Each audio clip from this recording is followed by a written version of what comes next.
1,000 barrels of crude oil into a neighborhood near Little Rock. Take a look at that. Nearly 24 homes had to be evacuated as the oil seeped into backyards and actually ran down the streets. Now, the cause of the leak has not been determined. Exxon says recent inspections of the pipeline carrying that heavy crude underground, which runs from Illinois to Texas, showed absolutely no signs of problems.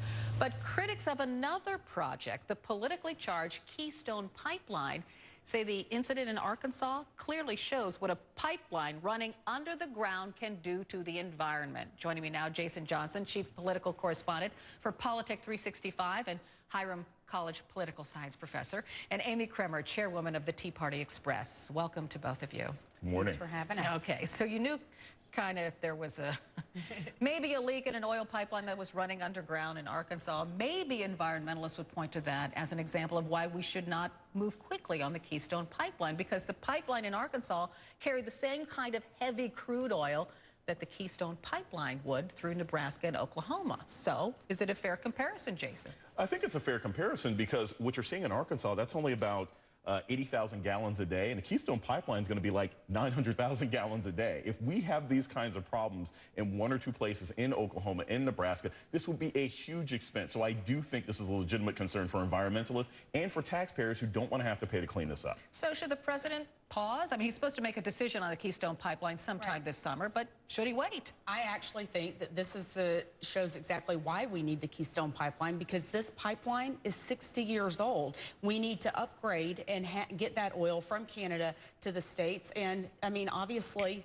you know, age is a factor here, so I think it's all the more reason why we should have the Keystone Pipeline. And those in favor of the pipeline do have a point. Those pipes underneath Arkansas are really old, and there'll be new technology associated with the pipeline that's going to run through Nebraska and Oklahoma. Look, I'm a big NIMBY fan, okay? Does anybody really want this in their backyard? I don't think so. You can tell me it's the safest nuclear power plant or oil pipeline in the world. Most Americans are not going to want it. And the problem that I have as a taxpaying American citizen is whenever this happens, we end up paying. So unless we get some assurance that the Keystone Pipeline, any mistakes are going to be paid for by the oil company, I think we need to reevaluate it. Yeah, but isn't the bottom line that, I mean, people are still trying to find jobs? They are trying to find jobs, but the oil companies do end up usually paying for it, and there's always a risk. I mean, there's always going to be a risk, and I mean, we've got to have fuel and energy in this country. We do have to have fuel. And this is one example of where you've had Republicans and Democrats come together in those states in support of this Keystone Pipeline.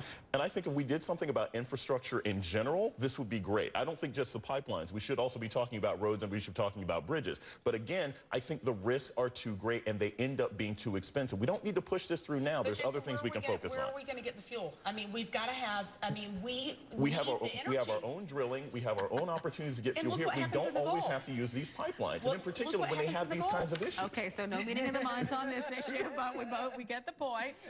Let's talk about Hillary Clinton now, because, hey, that didn't take too long, right? Hillary Clinton back in the spotlight today, just 2 months after stepping down as Secretary of State. Clinton making her first public appearance at a ceremony honoring women leaders from around the world. April is shaping up to be quite the busy month for Hillary Clinton. In addition to tonight's event, she'll also speak at the Women in the World Summit on Friday, and then Clinton gives her first paid speech later this month in Dallas. This all comes after she publicly endorsed same-sex marriage in a web video last month. So, is there any doubt that Hillary Clinton is going to run for president in 2016, Amy? No, I mean, we all knew that. She went and took a much-needed break, and I hope that she did rest because obviously she had some health issues. But look, you know, she is the front runner right now, but anything can happen between now and 2016.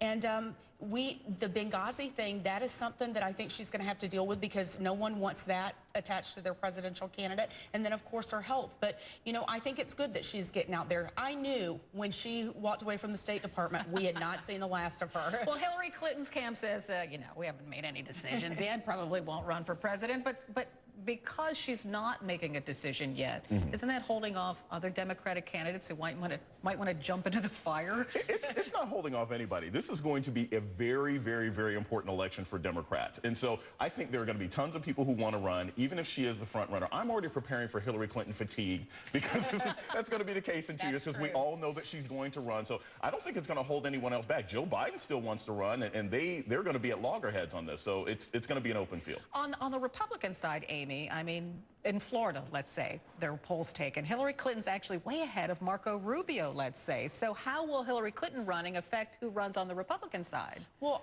I don't think it really will. I think the Republicans are going to do their own thing. But Hillary's going to be a force to contend with. But the thing is, Hillary's numbers are off the charts right now, and it's because she hasn't had to be political. You know, she was the Secretary of State. right, Yeah. and representing the administration. So she hasn't had to be political. I think once she starts getting into the politics, that her numbers will fall some. But she's popular. I mean, people love her. Especially Democrats, right?